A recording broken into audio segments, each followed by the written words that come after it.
I want to say.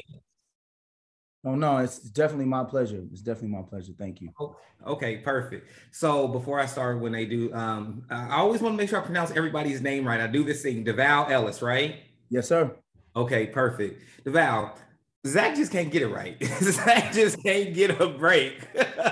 Right. Yeah. Yeah. I mean, that's the truth. He can't. He can't. I was just looking at the last episodes. I'm like, it's always. You know, this is what happens. This is what people need to realize. Just because someone is trying to change doesn't mean everything around them is going to let them change in that moment. So he is trying to be a different version of himself, but he has friends and family who want him to be the Zac that he's always been, and that's the most difficult thing for him. No, I think that is so true because even from Sistas to Zatima, it's the same thing. It's like everybody sees Zac in one way, and he's always like, "Please don't see me this way. See me for who I'm trying to be." But then they always put all these tests, and once he fails them, he's like, "What do you? I'm human. How can I react?" See, I mean, but think about it, right? Everyone always says this. The minute you get a girl, that's when all the girls you were trying to get come back and say, "Hey, I was here the whole time," right? Zac is a perfect example. And Zac is not mature enough yet to understand what's happening. Yeah. So he's a work in progress. And what I can applaud Mr. Perry on is him watching Zac go through these flaws and not giving him easy outs and making him this unbelievable character that's always going to make the right decision, because that's just not real life. No, definitely. Can you relate to any parts of Zac, like even as a younger you, or just hell yeah? Let me tell you something. I've said this plenty of times, right? I met my wife when I was 18 years old, and we've been together ever since. 20 years this past October. There was a time when going from college to the NFL, when you're on that ascension and you see yourself starting to rise, just like Zac was, you start to feel yourself. And in that young age, you feel like you have everything figured out. And when you feel like you got everything figured out, you stop seeking advice and stop asking people, and you just start moving because you're like, my life is going good. I'm going to do what I want. That was me between 19 and 24, making so many mistakes, believing that I knew exactly what I was supposed to do. And then I ended up paying for them between 25 and 30.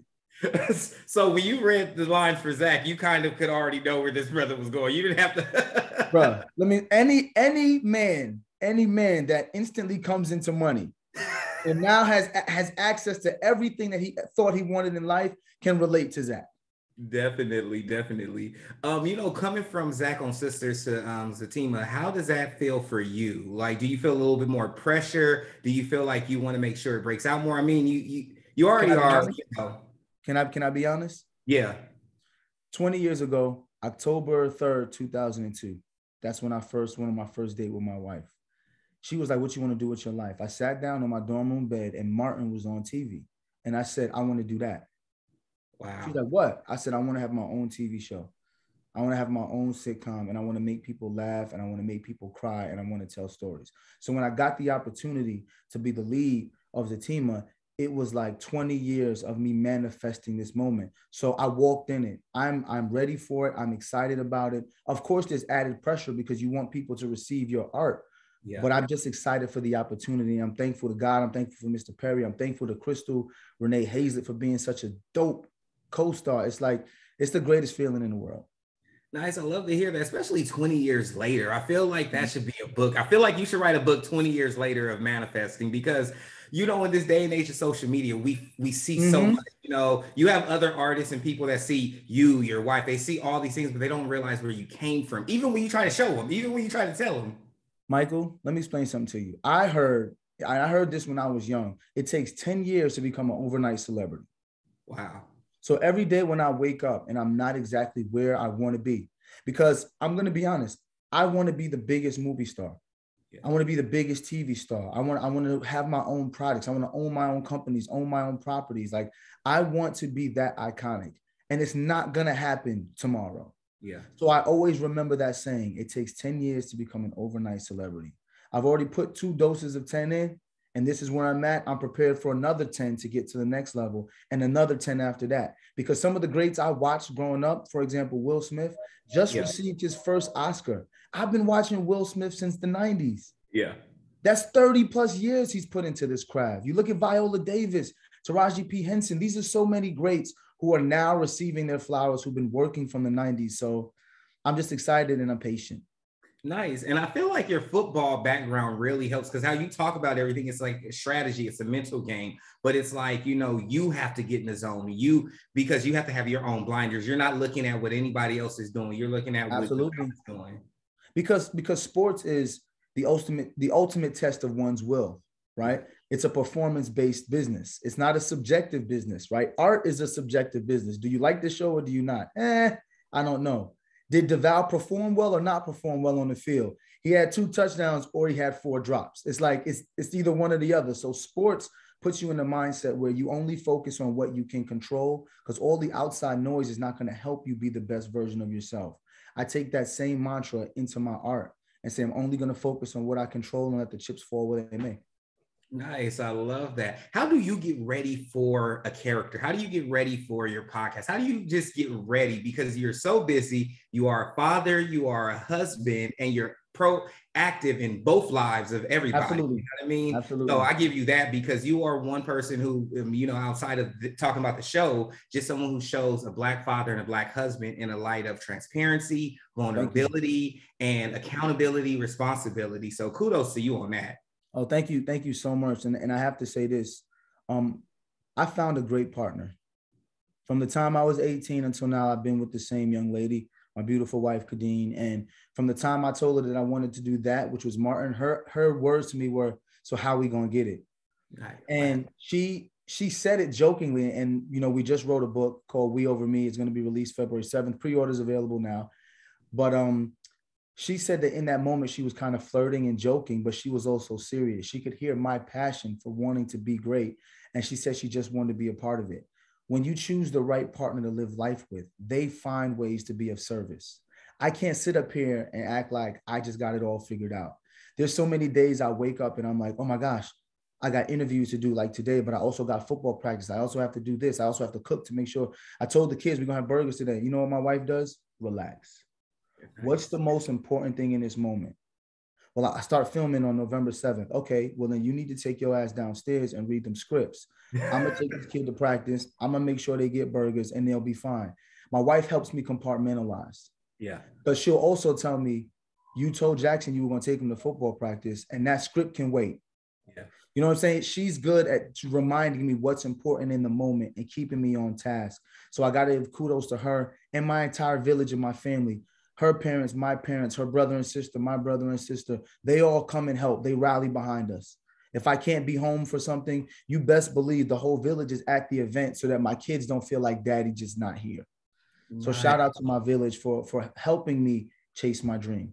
No, I love that. It definitely does take a village. You know, during this 20-year journey, right? During this journey of like first saying, I want to be on Martin. I want to be that guy, you know, to the NFL. All these times when you had it tough, what made you not give up? Because, you know, you're in both industries where it's like tough, you know what I mean? There's a bigger man, there's a faster man, and there's a actor who's more trained and one who can take it more, who people may take more serious than you when you're going for all this shit. So how did you stay the course without getting off the course? Understanding that my course doesn't look like anyone else's course. So for example, if I get turned down for a role or I get cut from a team, which happened, I cut 3 times. We got turned down for roles. That means that wasn't for me. And it sounds as cliche as possible, but let's be honest, right? I can't force nobody to sign me to a team. I can't force the casting director to say, pick me. So if they don't, I have to, in my mind, realize that wasn't for me. It was for somebody else. But that also means that the thing that's for me is around the corner. And I have to continue to work on myself to be prepared for when that moment comes. Nothing is worse than when your moment comes and you're not ready. Nice. That is the worst moment in life. Somebody finally says, hey, Devale, I'm going to give you an opportunity because this is what happened. This is with Tyler Perry. Tyler Perry said, you know what? You've been doing a great job on Sistas. I see a spinoff happening here. How you feel about that? I could have been like, I wasn't ready for this moment, Tyler. I don't know. I'm scared. I said, let's do it. I'm with it. He's like, can you carry? Of course I can carry. Let's go. I'll be number 1. I don't care. And then I was ready for it and I worked. And that's what I tell everybody. A failure is a mark. It's not a tattoo. The only time you truly fail is if you quit. So keep going. And then once you get it, people will be like, man, he been saying that the whole time. Yeah, all them times where I was told no. Yeah. When y'all wanted me to quit, it was for this moment that I finally got the yes that I didn't quit. Nice. I love that. Now talking about that, you know, carrying on Zatima right now, that's like it's all eyes is on you, right? You and Crystal. How do you mentally stay focused on that? Because it's tough. You know, it is a lot going on. And it's not the same where it's like an ensemble where if you kind of mess up and everybody kind of, you know, you kind of can play off with each other. It's literally like you and Crystal, you do, it's only you two right there. That's it. Like I said before, what people don't know about me is that I am a classically trained artist. Right. I graduated from Hofstra with a degree in speech communications and performance and oratory studies. I studied at Esper Studios. I did a 2-year conservatory with William Esper. So I am an actor. People just was introduced to me through social media and YouTube and the podcast. And then was just like, oh, he's a podcaster trying to do TV. No. What happened was I was tired of being told no because I fit a certain role. Yeah. The role I fit because I have muscles and tattoos and a beard is the thug and the gangster and the ex-con. And I just got tired of playing those roles. Yeah. So I said, you know what, let me find another route to get in the door. And I use social media as a way to get people to pay attention to my art. But I just focus on my gifts and I focus on the things that I worked on for 7 years of being a student of the game. You know, I studied Meisner, so it's a lot about repetition. It's a lot about living truthfully in that imaginary circumstance. When it comes time to get in front of the character, I am not Devale. I am Zac. And that's why when people say, your chemistry with Crystal is so great on camera, that's because I don't go into that scene being Devale trying to act like Zac. Once I get there, I'm just Zac.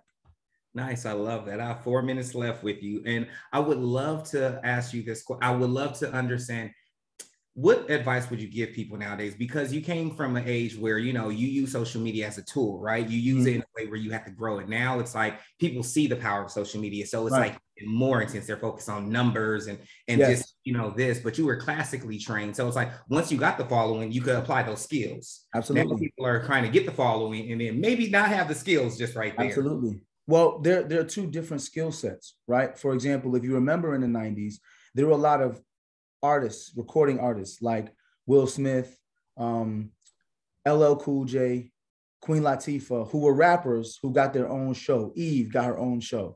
And people were just like, man, why they keep giving these rappers these shows? They don't give the rappers these shows. These rappers earned a following, and that following translates to dollars because they put butts in the seats. Yeah. I was smart enough to realize that social media is like the rap game, right? When you have a following, that can translate, if you have good engagement, to putting butts in the seats. But if you also listen to those actors I mentioned, Will Smith, Queen Latifah, LL Cool J, they also studied the craft of acting as much as they studied their art in music. They didn't take it for granted. So if you're trying to do both, you can't take neither one for granted. I study social media just as much as I study TV and film. I understand engagement. I understand what type of programs you need in order to make money. Like I understand the business side of social media and the artistic side of TV film. And my advice to everyone is like, if you want to do both, study both. Don't take either one for granted because you can't be good at both if you're only trying to be good at one. Nice. I love that. And before we go, what can we expect from Zac before this first season ends? And we know we're going to have another couple. We're going to have several seasons after. So I'm already claiming it for y'all. So, well, thank you so much for that proclamation. But you can expect to see Zac grow, but then you can also expect to see Zac fall. Without giving too much away, as we get to learn more about who Zac is through his family, people will start to see why Zac made the decisions he made in Sistas and season 1 of Zatima. And it's going to make you go like this. Oh. So you know how people tend to judge those that they don't understand? Yeah. The more you understand Zac, you have empathy.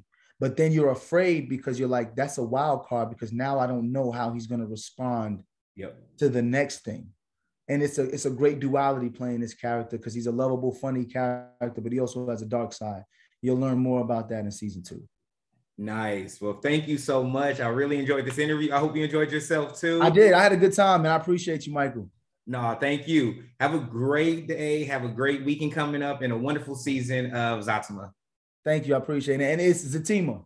Zatima. Ah, man, I keep saying Because I know because Fatima could be Fatima. So when you see it, it's Zach, I get it. Because people say it to me. People come to me all the time, just like, man, I watch Zatima all the time. And I'm like, what? And they're like, ain't it Fatima with a Z? I'm like, it's Fatima with a Z. And they're like, oh, it's just the pronunciation. So I get you, Mike. I get you. Oh, thanks. I'm glad I didn't do that. I'm glad now. No, you're not the only person. Trust me, you're not the only person. Oh, perfect. Thank you so much. All right, take care.